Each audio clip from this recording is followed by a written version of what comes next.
Bismillahirrahmanirrahim. Assalamualaikum warahmatullahi wabarakatuh.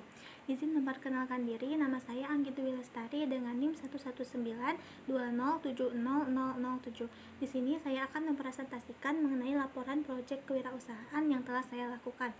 Nah, adapun latar belakang dari proyek kewirausahaan ini yaitu untuk membahas mengenai jenis usaha yang ditemukan dalam lingkungan sekitar, kemudian menganalisis permasalahan yang dihadapi oleh pelaku wirausaha dan membantu mengatasi permasalahan yang dihadapinya dengan berbagai macam solusi. Yang kemudian saya berperan untuk berwirausaha secara langsung membantu pelaku wirausaha yang memiliki permasalahan dalam bisnis usahanya. Nah, adapun usaha yang saya temukan ialah bisnis minuman susu kefir, di mana seorang pelaku wirausahanya itu ialah kakak saya sendiri. Nah, dalam laporan proyek ini akan dibahas mengenai hasil proyek lapangan kewirausahaan yang telah saya lakukan selama 2 minggu dalam berwirausaha pada produk susu kefir ini. Nah, adapun tujuan dari adanya proyek kewirausahaan ini yaitu untuk belajar menjadi seorang pelaku wirausahawan, di mana belajar untuk mencarikan solusi dari permasalahan yang dialami oleh seorang pelaku wirausaha. Nah, dalam lingkup proyek ini saya membantu bisnis kakak saya dalam memasarkan produknya yaitu minuman susu kefir. Nah, adapun tempat penjualan susu kefir ini yaitu di Kecamatan Jampang Tengah, Kabupaten Sukabumi. Nah, selanjutnya minuman susu kefir ini merupakan minuman yang terbuat dari susu dengan proses fermentasi. Nah, kefir ini ialah hasil fermentasi susu dengan suhu ruangan yang dibuat dengan memasukkan butiran atau biji kefir ke dalam susu sapi, kambing, ataupun domba, di mana butiran kefir ini yaitu kombinasi dari bakteri dan fermentasi ragi. Nah, susu kefir ini memiliki rasa yang didominasi oleh rasa asam dan rasa manis yang segar karena ditambahkan oleh beberapa perisa buah-buahan.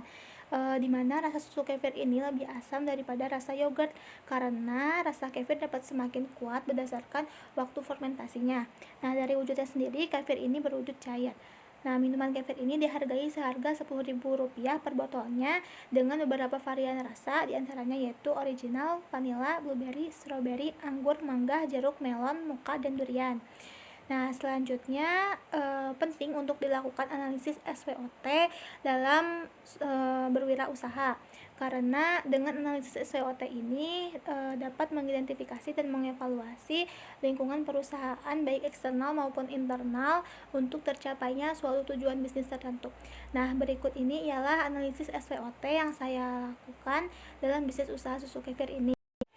Yang pertama itu strength atau kekuatan. Nah, ada beberapa kelebihan dalam produk susu kefir ini, yang mana susu kefir ini merupakan produk olahan susu yang menyehatkan. Selain dari itu, memiliki rasa manis asam yang segar dengan berbagai varian rasa buah-buahan. Nah, kemudian analisis SWOT selanjutnya yaitu weakness atau kelemahan. Nah, dalam penjualan produk susu kefir ini terdapat beberapa kelemahan, diantaranya yang pertama yaitu adanya pemasaran yang kurang baik atau meluas, sehingga penjualan terbatas dan belum mencapai skala tinggi. Selanjutnya, kurangnya relasi sehingga terbatasnya jangkauan penjualan produk, kemudian kurangnya promosi produk sehingga masih sedikit yang mengetahui jenis usaha susu kefir ini. Kemudian, susu kefir ini merupakan susu produk yang perlu disimpan pada lemari es agar daya tahannya dapat terjaga atau bertahan lama dan tidak mudah cepat basi. Kemudian, adanya promosi produk yang kurang menarik minat pembeli karena tidak disertai dengan adanya potongan harga atau diskon setiap minimal pembelian produk. Nah, itulah beberapa kelemahan dari penjualan produk susu kefir ini. Kemudian analisis SWOT selanjutnya yaitu opportunities atau peluang. Nah, selain bermanfaat untuk kesehatan, produk susu kefir ini memiliki rasa yang lezat yang disukai oleh berbagai kalangan karena memiliki rasa asam manis yang segar. Nah, selain dari itu memiliki kemasan yang menarik dan tidak adanya penjualan susu kefir di lingkungan saya. Nah, namun demikian terdapat risk atau ancaman di mana terdapat produk-produk lain sejenis susu kefir seperti yogurt yang sudah memiliki brand terkenal dan laris di pasaran sehingga adanya persaingan yang sangat ketat. Nah, adapun solusi dari permasalahan atau kelemahan yang ada yaitu diantaranya yang pertama meluaskan pasar dengan cara mengiklankan produk semenarik mungkin melalui berbagai media sosial. Nah, pengiklanan produk yang menarik ini dapat dilakukan dengan cara menunjukkan sisi baik dari produk seperti menjelaskan bahwa produk susu kefir ini bermanfaat untuk kesehatan. Nah, kemudian yang saya lakukan yaitu memperbanyak relasi dengan cara menawarkan produk kepada teman dan saudara yang memiliki banyak relasi, yang kemudian dipromosikan kembali oleh mereka. Nah, dalam hal ini kita sebagai penjual perlu memberikan giveaway kepada mereka yang bersedia untuk mengiklankan produk kita. Nah, selanjutnya itu memberikan diskon atau potongan harga sebesar 10% setiap minimal pembelian 2 botol susu kefir. Untuk selanjutnya, laporan proyek dari kewirausahaan yang telah saya lakukan selama 2 minggu, yaitu terdapat pada tabel. Nah, dalam tabel itu dijelaskan bahwa total biaya dari penjualan produk susu kefir ini sebesar Rp363.000, di mana biaya produksinya itu terdiri dari 7 botol susu kefir, yang mana satu botolnya itu sebesar Rp5.000, sehingga 7 botol dikali dengan Rp5.000 yaitu Rp350.000, dan stiker nama produknya itu sebesar Rp13.000. Jadi total keseluruhan biaya produksi ialah Rp363.000. Nah, kemudian pendapatan yang didapatkan dari penjualan susu kefir ini yaitu dihitung dengan cara mengkalikan jumlah produksi dengan harga produk per botolnya, yaitu 70 botol dikali dengan 10.000.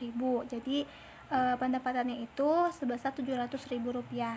Nah, adapun keuntungan yang didapatkan yaitu pendapatan dikurangi dengan total biaya, yaitu sebesar Rp337. Nah, dalam proyek ini terdapat peningkatan penjualan susu kefir, di mana sebelum dilakukan perbaikan yaitu analisis permasalahan dan solusi dari permasalahan, kakak saya berhasil menjual produk susu kefir ini sebanyak 25 botol per minggunya. Jadi sebanyak 50 botol terjual selama 2 minggu. Nah, namun setelah dianalisis kekurangan dalam usaha susu kefir kakak saya dan kemudian dianalisis solusinya dan diterapkan, susu kefir ini dapat terjual sebanyak 70 botol selama 2 minggu ini. Nah, setelah saya melakukan proyek kewirausahaan ini, ada banyak sekali pelajaran yang didapatkan. Nah, di mana kita ini belajar untuk tidak memiliki rasa malu ataupun takut karena tidak laris dalam melakukan suatu wirausaha. Nah, dengan adanya proyek ini, kita belajar bahwa berwirausaha itu tidak hanya bertujuan untuk mendapatkan keuntungan semata, namun lebih dari itu bahwa yang terpenting ialah bagaimana kita dapat bermanfaat untuk orang-orang di sekitar kita. Nah, dalam hal ini kita telah belajar untuk membantu pelaku wirausaha di sekitar kita dalam menangani permasalahan dalam usahanya.